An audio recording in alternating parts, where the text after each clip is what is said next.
My name is Craig, and welcome back to what I believe are two people who watch all my videos now. There's a positive plethora of people perusing and pervading my premises these days. And welcome to anyone else who has happened along by accident. There's a little bit of standing room up the back there you might be able to squeeze into. I'm just looking at the bindings now, putting them on there. I've made a few marks on them, right where the centre lines are, where I've got to cut them, etc.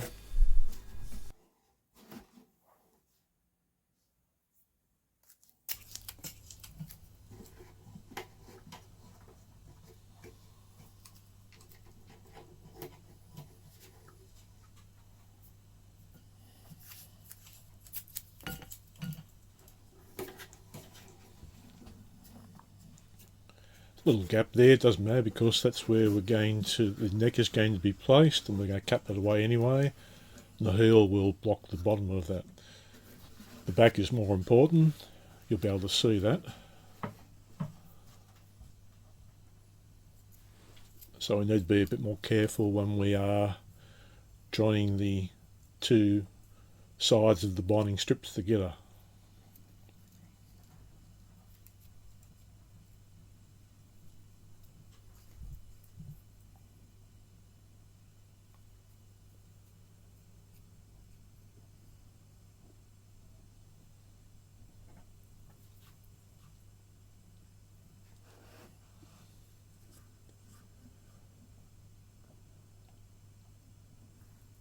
So it looks like it should be good.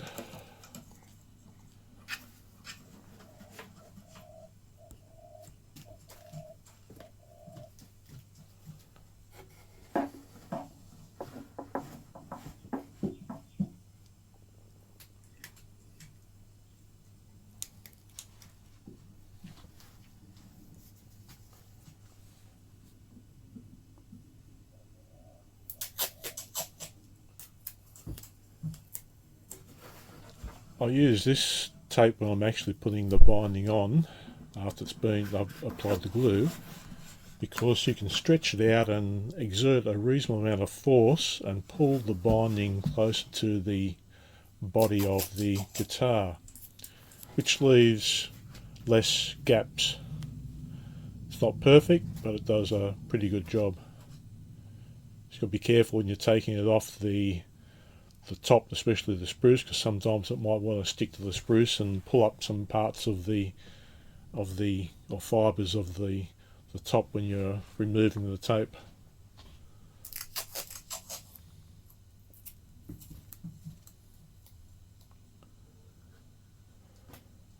Just push that down and hopefully get a nice tight fit against the other side of the binding.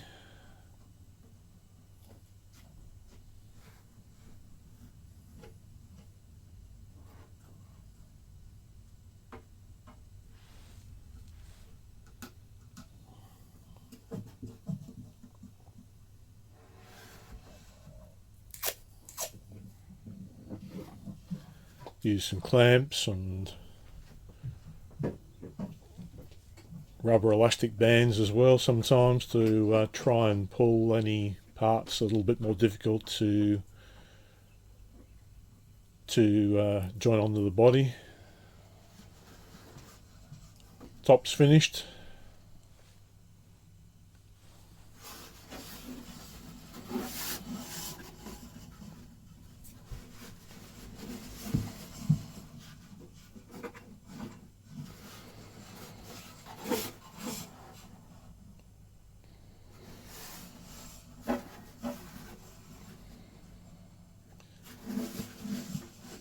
Now we've got to do the bottom binding.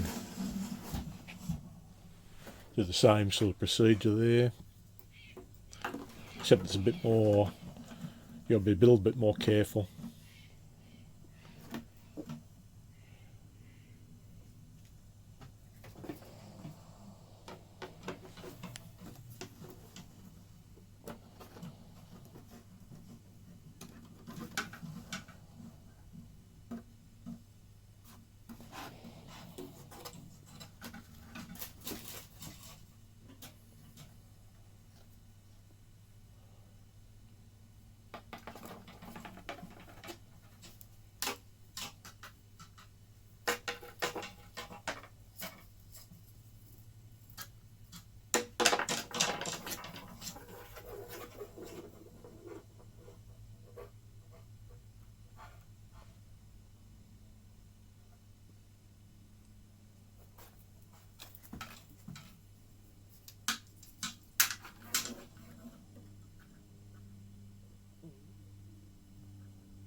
all bound up, just let it dry.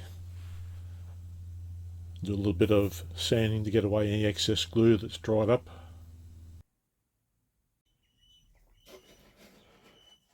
Okay, here we are finished now with all our bindings are done. I've given it a rough sanding.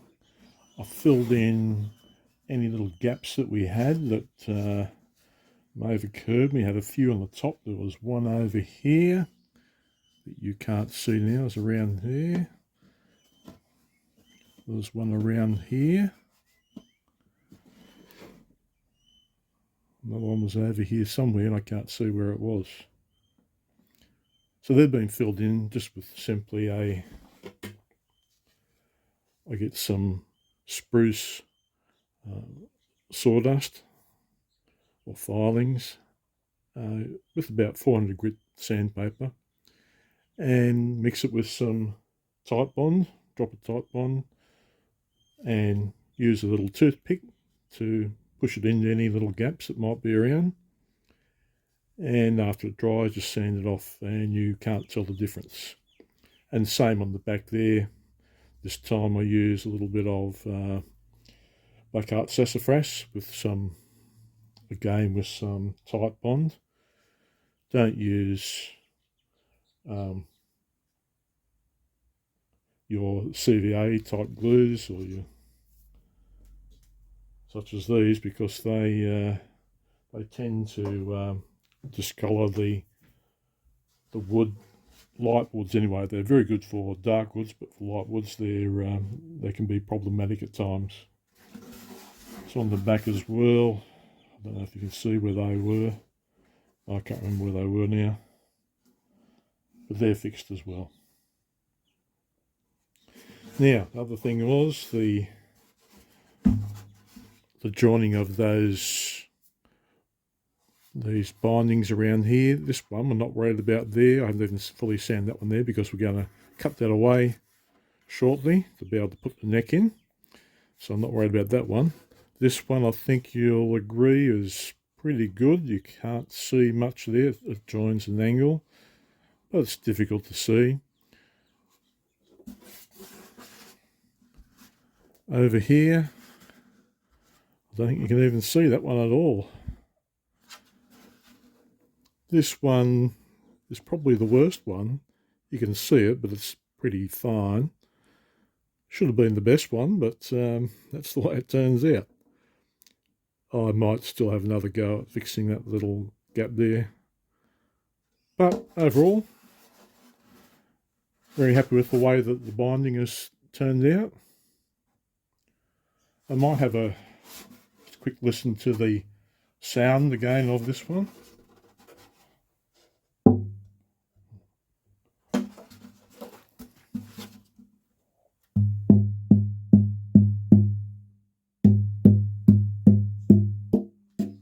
I'm hardly touching that. This is going to be super responsive, this guitar. And the back, I don't remember what the back sounded like originally, but this is what it sounds like now.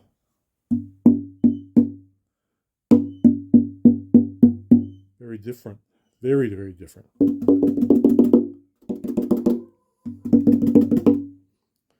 It's almost got that rosewoody kind of sound. Not quite as much as a rosewood, but it's getting that metallic kind of sound that you get with a rosewood. But I'll just get a rosewood to show you.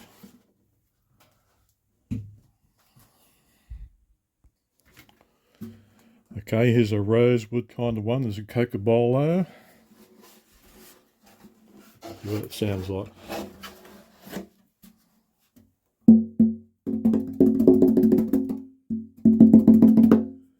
A little bit lower sound than that one as well because it's a dreadnought rather than a. The other one was a OM.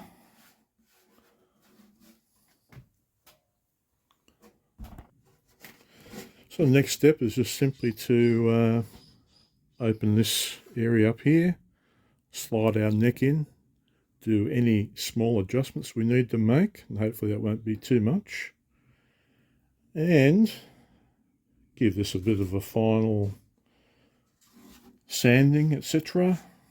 Probably I normally do it to